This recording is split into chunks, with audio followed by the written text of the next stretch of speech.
Mas vamos falar um pouquinho hoje a respeito da morte, né? A nossa terra aqui é um campo de batalha. Estamos na batalha, estamos também numa caminhada. E começa com o nosso nascimento e termina, o fim é realmente a morte. A morte o que é? A morte é a separação da alma do corpo. A alma da vida, o nosso corpo. E alguns santos dizem que o corpo é como se fosse vestimenta da alma, né? Deus criou a nossa alma especialmente para nós. E a nossa alma que tem inteligência, que tem vontade livre. E essa alma que é a imagem de Deus, pelo batismo, imagem e semelhança de Deus, ela está no corpo. Às vezes se fala do corpo assim como se fosse uma coisa ruim. O corpo não é ruim, porque tudo que Deus fez é bom.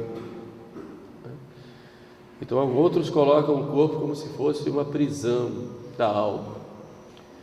Bom, o corpo guarda a alma, mas é companheiro dela. Existe em alguns meios, inclusive católicos, uma tendência de achar que o corpo é ruim, a alma é boa, o espírito é bom, a matéria não. Tudo que Deus faz é bom. E o corpo, como Deus criou, é bom. O problema é o desregramento que há, fruto do pecado, que não é do corpo, é da alma, embora o corpo é companheiro do pecado, sempre com a alma. Quando a pessoa age com o corpo. Mas existe essa tendência em alguns meios de colocar o corpo como se fosse mal em si. Não é. Agora ele tem que ter uma ordem. Quando Deus criou o homem, criou nessa ordem. O corpo sujeito à alma e a alma sujeita a Deus. Porque a alma é mais nobre que a imagem de Deus. O corpo ele é composto. A alma é simples, é uma substância simples, porque é espírito. E toda substância, o que dá essa vida ao corpo, que é composto, é a alma, que concatena todos os elementos do corpo. Sem a alma, eles se decompõem e até explodem, dependendo do caso. Agora, todo elemento composto ele tende a se decompor. Todo elemento composto. A simples não, porque é espírito. De modo que a morte, essa decomposição da matéria é algo natural. Só que Deus, quando criou o homem, criou isentando da morte. Embora seja composto, não vai se decompor, não vai morrer. Por isso a Bíblia diz: e eles se alimentavam da árvore da vida, que os preservavam da morte. Falando de Adão e Eva. Essa árvore da vida aí, porque Deus tinha dado um privilégio, um dom, que nós chamamos de preternatural, de não morrer, embora fosse composto. Então, quando nossos pais foram criados, eles tinham esse dom preternatural e a predestinação à vida eterna, já com a graça santificante. Quando houve o pecado, esse dom de não morrer, isenção de toda a dor, isenção da morte, Deus tirou, porque não era de direito da natureza humana, era um dom que estava acima da natureza humana. Deus tirou. Por isso, logo depois do pecado, Deus disse para Adão: comerás o pó da terra, ou melhor, disse a serpente, disse: a terra só te produzirá figos e abrolhos até que voltes à terra de onde foste tirado, porque tu és pó, e em pó te hás de tornar. Então mostra aí que esse homem vai morrer. E São Paulo vai dizer que o salário do pecado é a morte. Então a morte veio como um entrave na vida humana, porque nós fomos criados, e assim, com a nossa criação, fomos criados para a eternidade, sem a morte, sem passar pela morte. Mas a morte vem como um entrave, como o salário do pecado. E o que é a morte? A morte é quando a alma sai do corpo. Aí o corpo então vai se decompor. E essa separação, São Paulo fala de dissolução. Fala esse corpo mortal, esse corpo que se corrompe. Então isso é que é a morte. Não sabemos quando nós vamos morrer, mas sabemos que ela é certa. E é certo também que o corpo vai se corromper, vai se dissolver. Alguns corpos ficaram incorruptos, mas foram poucos, por milagre. Às vezes algum órgão do corpo, um braço, o Santo Antônio, a língua, por exemplo, está incorrupto. Mas isso é raro. Padre Pio, uma parte já está se decompondo. Eu tive a graça de ver, tem uma parte se decompondo. Mas a mão, por exemplo, um pouco o rosto, estão recompondo lá com o material, Mas de qualquer forma, é normal que se decomponha.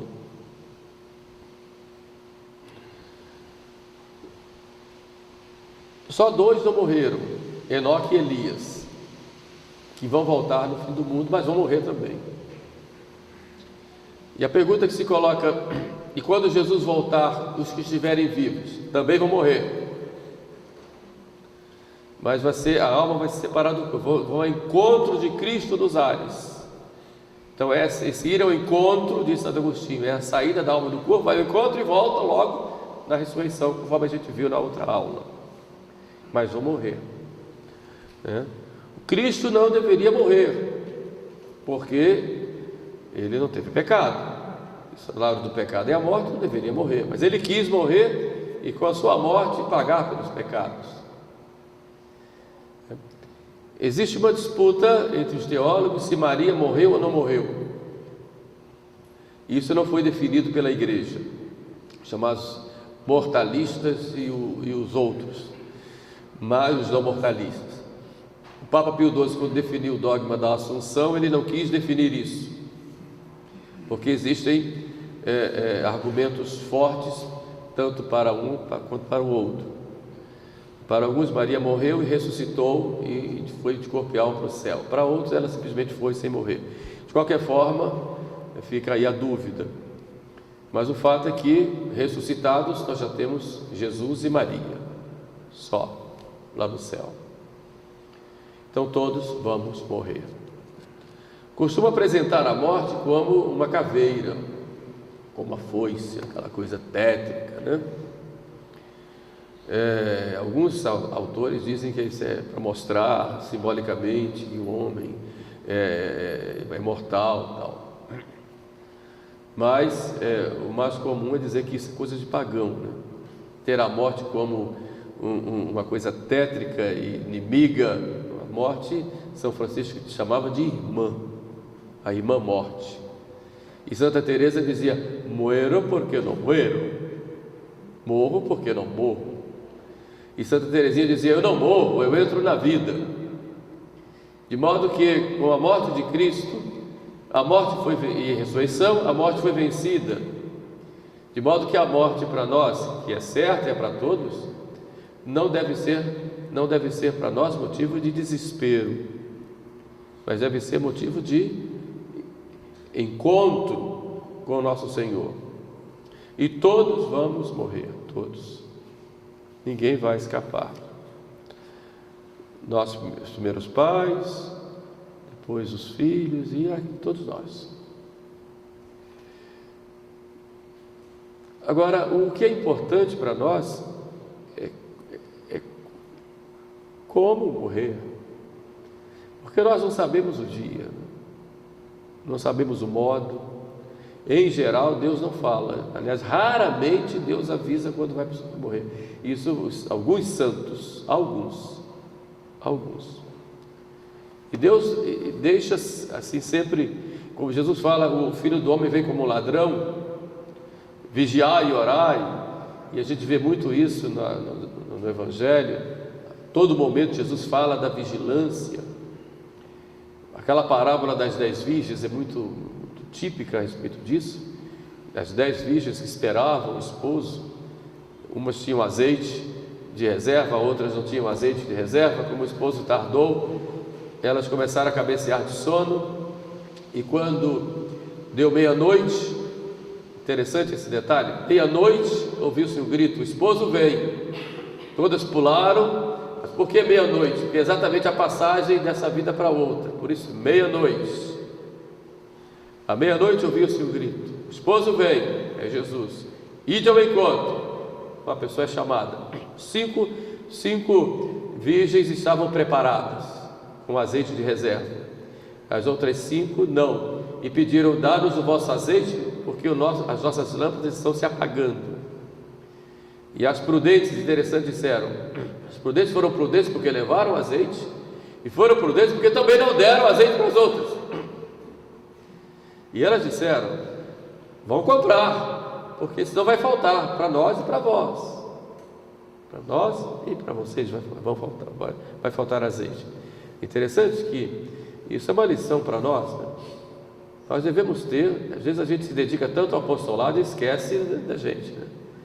A gente deve procurar ter vida de oração, vida de santidade, e assim o transbordar é que deve ir. E as outras foram comprar. O esposo veio, entraram para a festa. Essa festa representa aí o céu. Estão lá numa festa. Interessante que o céu, depois a gente vai falar disso, é sempre representado por uma festa, né? Por um banquete, né? É sempre interessante, a alegria do banquete, né? Que as pessoas se saciam, né? A alegria da festa. Só que é uma festa que nunca se acaba, né? Quando a gente imagina festa aqui no Rio de Janeiro, pensa logo no Carnaval, no Rock in Rio. Não é essa festa não, mas uma festa no sentido de a gente vai ficar sempre alegre, sempre aquele relaxamento, sempre aquela alegria, né, do céu. Depois eu vou falar um pouquinho para vocês sobre o céu. Mas as outras foram, e a lição que fica, que Jesus dá: vigiai, portanto, porque não sabeis nem o dia e nem a hora. Então não sabemos a hora da morte nem o dia. Por isso devemos estar sempre vigilantes. Lá no Horto das Oliveiras, Jesus disse: vigiai e orai, não sabeis o dia e a hora. Bem-aventurado o servo que o Senhor, quando voltar, achar vigilante. Para aquelas virgens era necessário que estivesse lá com a lâmpada acesa, a lamparina acesa, que é a luz da fé com as obras. Fé é essa resposta nossa a Deus que se revela, que se revelou de modo pleno na pessoa de seu Filho. Então eu digo sim, eu creio e vivo. Por isso a fé tem que ser com obras, sempre. Interessante que os comentários que a gente vê do Evangelho de hoje, Jesus hoje pergunta a Pedro se Pedro tem fé. Pedro responde pela fé. Quando ele vai investir Pedro do primado, depois da ressurreição, lá no lago de Genezaré, Jesus não pergunta se ele tem fé, pergunta se ele ama. Tu me amas? Então a fé e a caridade, a luz da fé com as obras, é isso que Deus quer de nós. Quando Jesus fala: estejam cingidos os vossos rins e lâmpadas acesas nas mãos, no comentário de São Gregório Magno, interessante a respeito disso, ele diz que cingidos os rins significa a penitência, e lâmpadas acesas, a fé com as obras. E por que fé com as obras? Jesus, quando fala no Sermão da Montanha a respeito da luz, ele diz assim: brilhe a vossa luz diante dos homens, para que vejam as vossas boas obras e glorifiquem o vosso Pai que está nos céus. Portanto, a preparação para a morte é fé e caridade, fé e boas obras, para quando o Senhor vier, nós estejamos preparados, porque a morte vem, e é terrível porque é uma separação da alma do corpo, terrível porque vamos deixar tudo aquilo de que gostamos, né? A Deus Filho, a Deus Pai, a Deus Mãe, a Deus minhas coisinhas que eu cuido com tanto carinho, né? Meus livros, a Deus minhas panelas, a Deus meus crochês, a Deus meus amigos, adeus meu celular, todo mundo vai ver o que tem lá, hein? Então se cuida, viu? Adeus tudo fica por aí, tudo fica. A gente tem que pensar muito na morte. Se eu fosse morrer agora, o que eu faria, né? Uma vez perguntaram isso no colégio romano, estava lá um garoto muito bom, chamado Luiz de Gonzaga, e perguntaram lá, se você fosse morrer agora, o que faria? E um disse, eu corria para a capela, eu ia me confessar. E perguntaram para Luiz, e Luiz disse, eu ia continuar brincando, conforme estou fazendo aqui, porque ele estava fazendo aquilo que tinha que fazer, e estava bem. Portanto, devemos estar sempre vigilantes. Fé, creio e vivo conforme a minha fé. Fé e obras, fé e caridade. Entenderam? Essa é a vigilância que Deus quer de nós, porque a morte vem. É terrível a morte do pecador, daquele que vive em pecado e não se arrepende.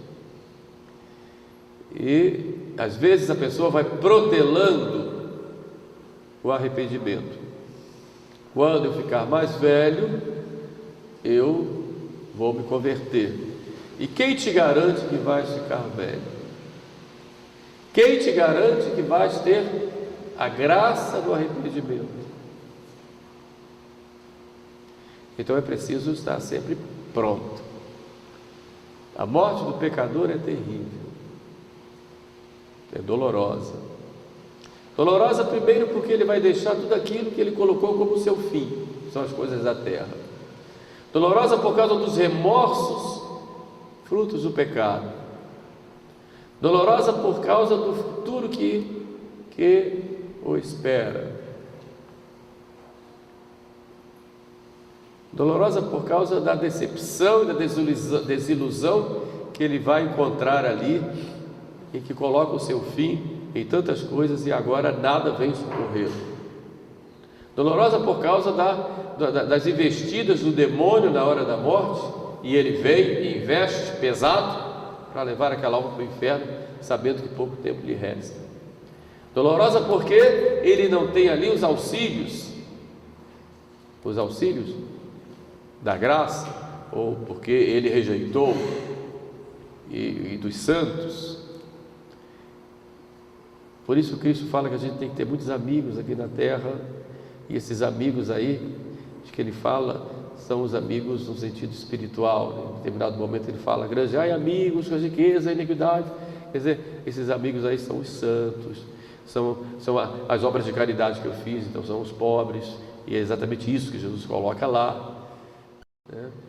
São aqueles que vão interceder por nós na hora da nossa morte. Quando chegares aos tabernáculos eternos, quer dizer, na hora que for passar aquela porta, quem vai estar ali para me ajudar, para me socorrer, para interceder por mim? Então é dolorosa a morte do pecador. Quando fala aqui do pecador, evidentemente aquele que na hora da morte se encontra em pecado mortal e não se arrependeu. É claro que o arrependimento pode acontecer até na hora da morte. Por isso a gente nunca pode dizer que alguém está no inferno. Só Deus sabe. A igreja nunca diz que alguém está no inferno. Diz que alguém está no céu, mas está no inferno não. Porque o que acontece na hora da morte é algo muito só de Deus e da alma, né? E a misericórdia de Deus é infinita. E só vai para o inferno quem quer. O inferno é sempre fruto de uma escolha. Mas esse momento da morte é terrível.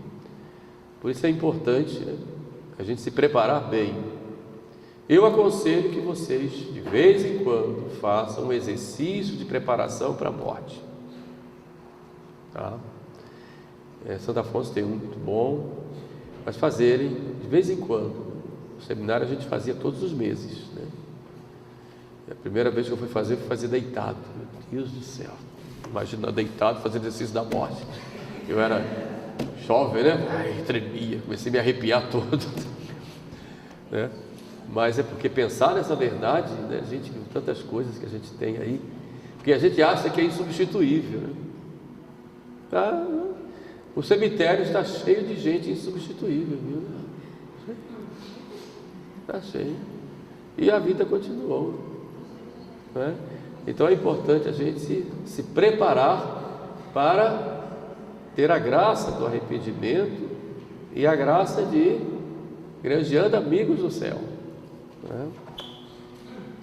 A morte feliz, para termos a morte feliz, é como eu disse, fé e obras, fé e caridade. E essas obras aí também com relação a Deus, é claro. Caridade, amor a Deus e ao próximo.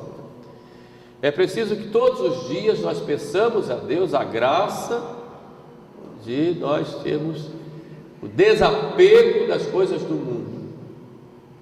São as coisas do mundo que nos impedem de voarmos para Deus. Então esse desapego não significa raiva, rejeição das coisas do mundo, não, mas estarmos com o coração totalmente livre para Deus. Então, ter as coisas do mundo, quando digo coisas do mundo, são as criaturas aí são pessoas, coisas materiais, fama, elogios, enfim, tudo que não é Deus. Então eu tenho que saber administrar isso em vista do meu fim, que é a vida eterna. E quanto mais desapego eu tenho, mais eu sou livre para Deus. Desapego, repito, não significa rejeição, não é? Mas eu ter essa liberdade, eu não posso fazer de um bem material o meu Deus. Eu utilizo enquanto me serve para a minha vida aqui na terra, mas em vista de algo muito maior. Aí eu vou ter uma morte feliz. Pedir a graça sempre de viver na união com Deus. Daí a importância da oração, da frequência aos sacramentos, da confissão. Confessar-se, né? Eu sugiro a confissão pelo menos mensal, para sempre estar na graça de Deus. Mas eu não cometi pecado mortal, graças a Deus. Mas a confissão vai aumentar a graça, entendeu? Não preciso confessar todo dia, até porque a gente não tem padre para isso, né? Mas pode, pelo menos uma vez por mês, né? Claro, se cair no pecado mortal, aí tem que ser logo, para poder estar na graça. E pedir a Nosso Senhor sempre a graça de ter uma morte santa, uma morte feliz. Eu tive a graça de ver várias mortes. Uma delas foi de um senhor que cantava salmos na igreja, né?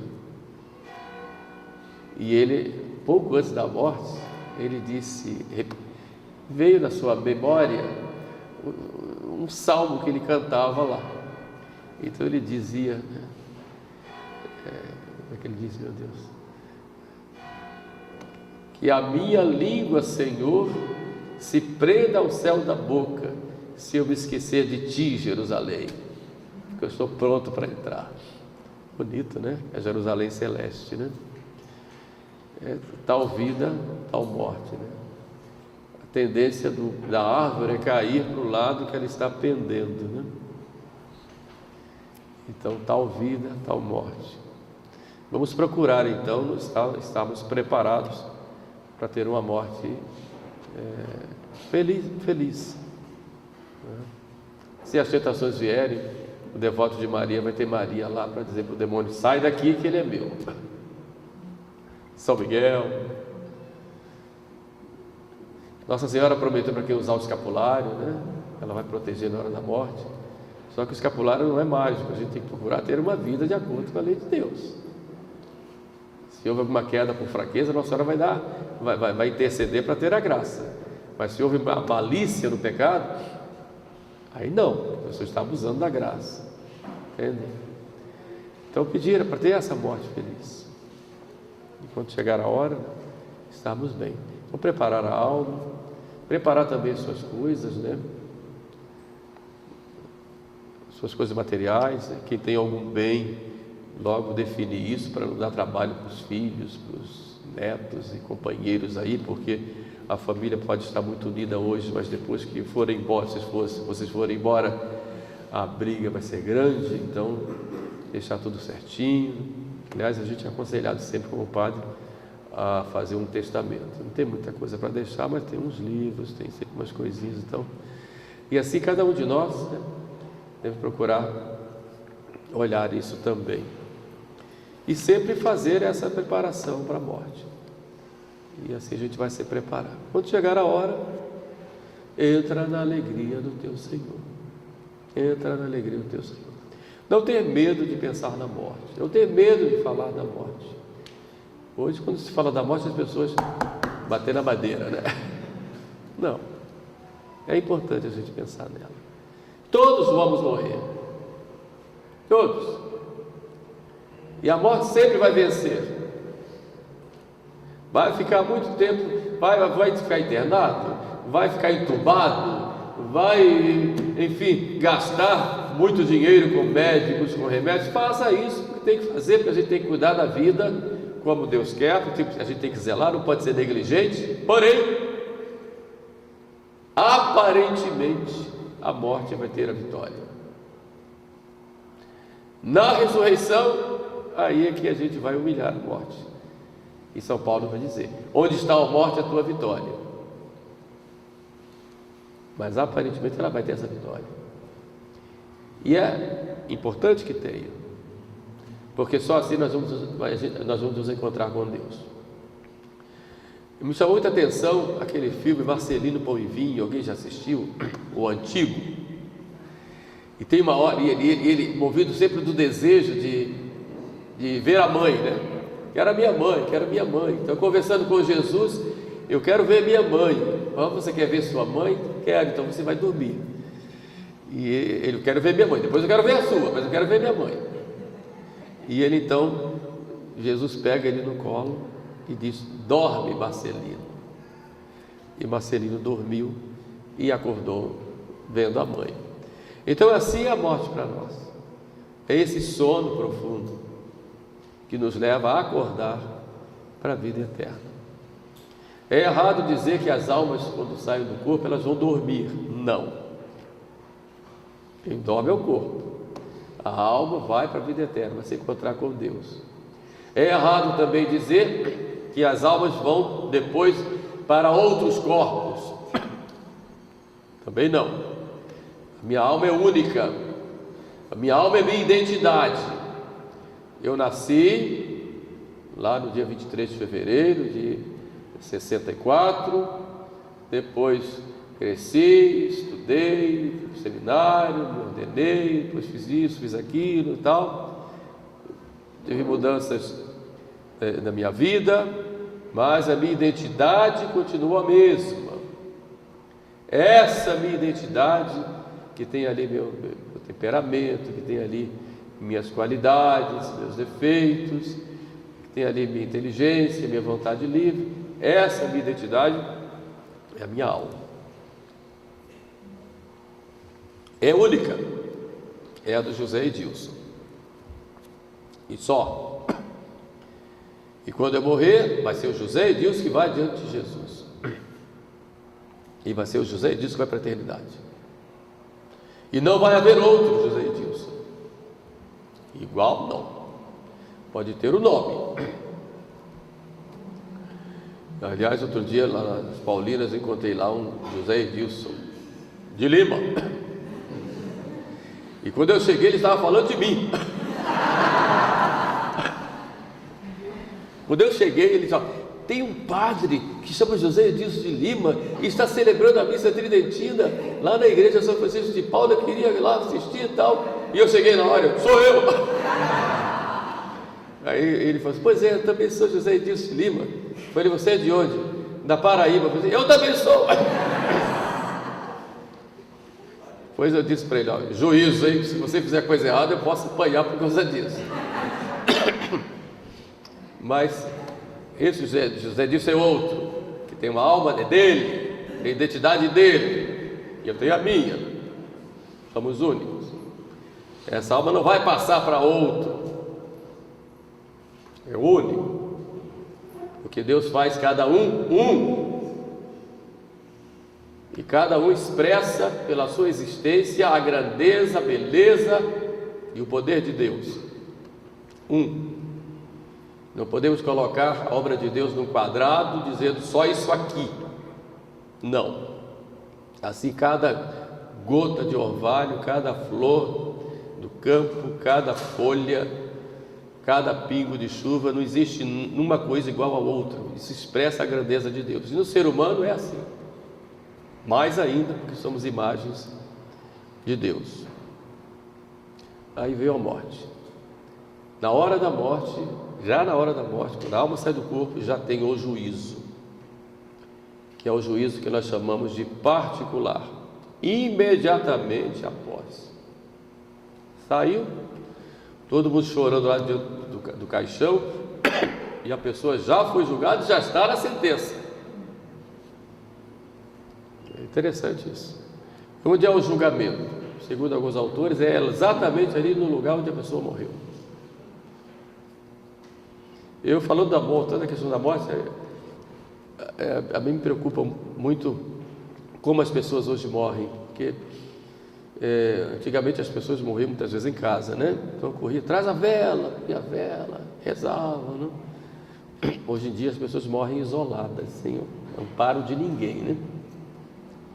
Geralmente no quarto, no lugar mais ou menos escuro, no CTI de hospital, todo entubado, pô, morreu. É difícil isso. Então a gente tem que estar sempre preparado, porque a gente não sabe a hora, né? Porque logo vem o juízo. E quem fará o juízo vai ser o próprio Jesus, que vai revelar toda a nossa vida, tudo o que nós fizemos. E como é que Jesus vai nos tratar? Da mesma maneira como nós tratamos os nossos semelhantes. Igualzinho. Alguns colocam Jesus veio como um juiz irado. Ele virá da mesma maneira como eu tratei. Isso ele mesmo diz. Com a mesma medida com que medirdes, sereis medidos. Isso é uma verdade. Entenderam? E ele vai passar então ali tudo que nós fizemos, tudo muito rápido. Tudo muito rápido. Toda a nossa vida, o que nós fizemos, o que deixamos de fazer, nossas negligências, os nossos deveres de Estado, nossos pensamentos, nossas ações, desde do início da nossa vida, tudo passará, numa rapidez muito grande. E depois então, se estamos na graça de Deus, tem a salvação. Se sem a graça de Deus, tem a condenação eterna. Se está na graça de Deus, tem a salvação, mas se ainda houver alguma dívida, alguma pena para pagar pelos pecados já perdoados quanto à culpa, ou faltas veniais, aí tem o purgatório, que é para purificar, porque nada impuro entra no céu.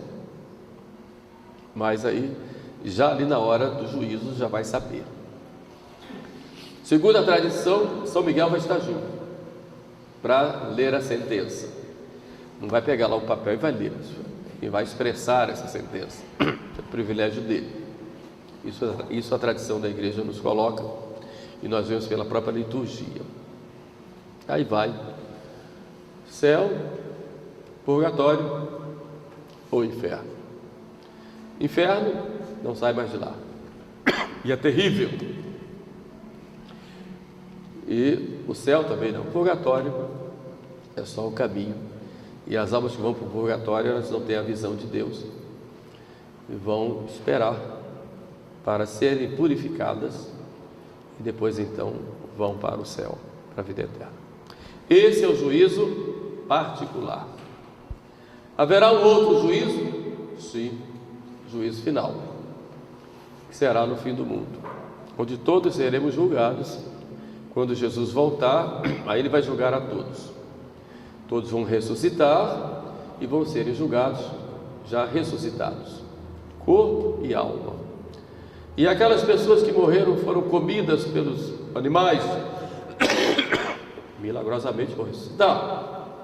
Onde tiver uma molécula delas, Deus pode criar tudo do nada, pode fazer ali aquela mesma pessoa, e a alma vai estar viva. Falamos já sobre a ressurreição, vai ficar todo mundo já para a vida eterna, todo mundo aquele estado que a gente já comentou. Mas quando será o juízo universal? Alguns já estão anunciando aí, alguns já falando do Apocalipse, já tem marcando data aí, ninguém sabe. A internet está cheia de vídeos aí já marcando, é agora, é agora. De vez em quando eu chego, eu recebo, é agora. Mas por quê? Já estão se cumprindo as profecias. Que profecias? Aqui estão escritas. Onde? Na Bíblia.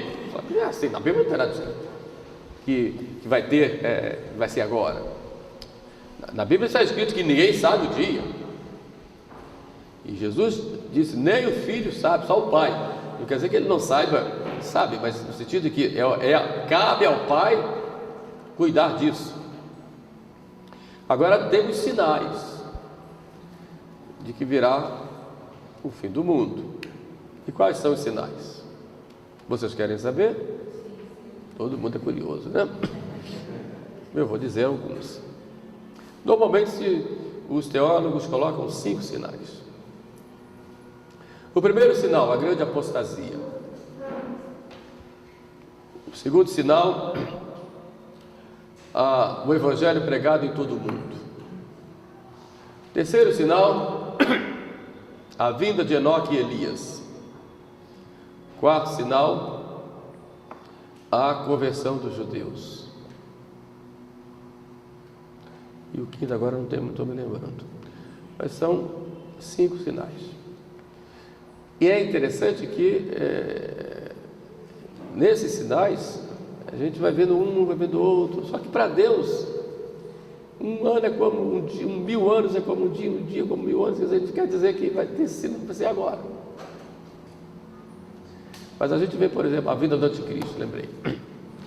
Então a gente tem aí apostasia, vinda do anticristo nessa ordem. Enoque e Elias, conversão dos judeus e evangelho pregado no mundo inteiro. Pronto. Evangelho foi pregado no mundo inteiro. Não quer dizer que todo mundo vai querer o evangelho. Não quer dizer que todos vão saber ao mesmo tempo do evangelho. Quer dizer que todos vão ter a chance e a oportunidade de conhecer Jesus. Isso significa evangelho pregado no mundo inteiro. Se a gente for olhar em termos quantitativos ou geográficos, ainda não chegou. Há muitos lugares onde o evangelho não chegou. Segundo, grande apostasia significa o quê? Grande abandono da fé em termos universais. Essa já está aí. Se a gente chega na Europa, o catolicismo lá é peça de museu. Você chega em Notre Dame, é museu. Tem fé, porque Nossa Senhora prometeu que ia cuidar de Portugal, né? Mas no Brasil também tem. Mas a gente vai vendo, porque a apostasia é o abandono da fé, não só no sentido formal, teórico, mas no sentido prático também. Porque será que o povo vive conforme a fé? A gente vê hoje uma grande apostasia, mas será essa a apostasia de que a Sagrada Escritura fala? Nós sabemos que já existe já. Depois, vinda do anticristo. Já estão falando que ele estava aí, já está aí. Não sabemos. Já até dizem alguns nomes, né? A gente disseram que Nero era o anticristo. E quanto tempo tem Nero? Disseram que Hitler era o anticristo, né? Mas a gente vai vendo que o cerco está se fechando. Essa questão de querer uma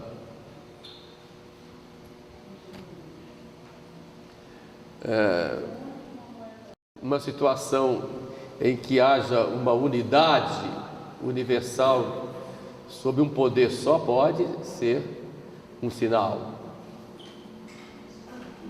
Não sabemos. Enoque e Elias não vieram ainda. Alguns interpretaram aí como se fosse Dom Antônio de Castro Maia e Dona Efévia. Não foram, pelo amor de Deus. Mas eu ouvi essa interpretação in illo tempore, antes deles morrerem. Não, está forçando a situação. O fato é que não vieram ainda. Conversão dos judeus ainda não aconteceu, porque na verdade Enoque e Elias vêm pregar para os judeus, vai ser morto pelo anticristo, vão ser mortos pelo anticristo, eles vão ficar em praça pública durante um tempo, mortos, vão ressuscitar, os judeus se convertem, aí Cristo vem, de modo que a coisa vai nessa linha. Aí vem sim o juízo universal, todos ressuscitam, juízo universal. Quando? Não sabemos. Temos esses sinais só para a gente alimentar um pouquinho essa, aspas, ansiedade de querer, mas vamos esperar a hora. Vai ter muito sofrimento.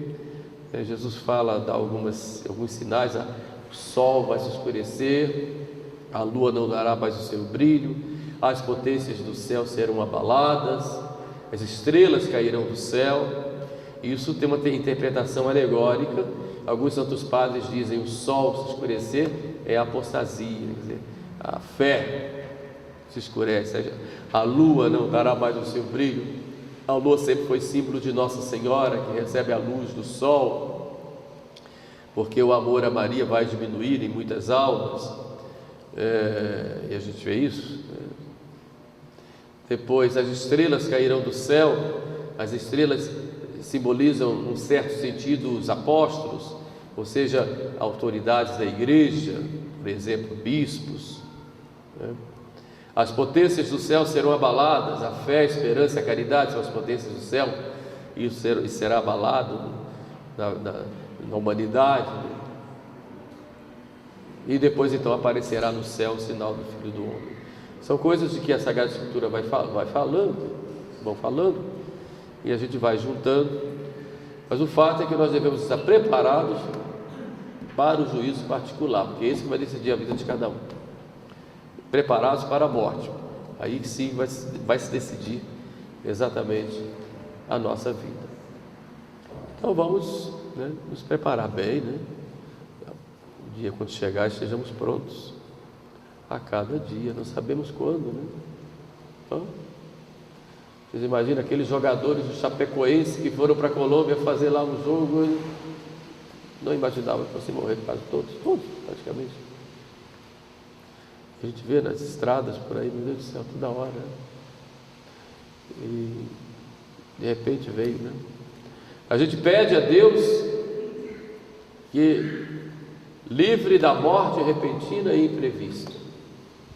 Da morte repentina e imprevista, livrai-nos, Senhor, porque me dá tempo para me preparar. Por isso, mesmo que eu tenha que sofrer de uma doença, que eu tenha tempo para me preparar para a minha hora, e pronto, entrega a vida nas mãos de Deus. O devoto de Nossa Senhora, evidentemente, tem uma proteção especial, mas é levar a vida na fé e na caridade, sempre. Então fica aqui essa catequese para vocês de hoje, e vamos falar na próxima vez a respeito do inferno, do purgatório e do céu.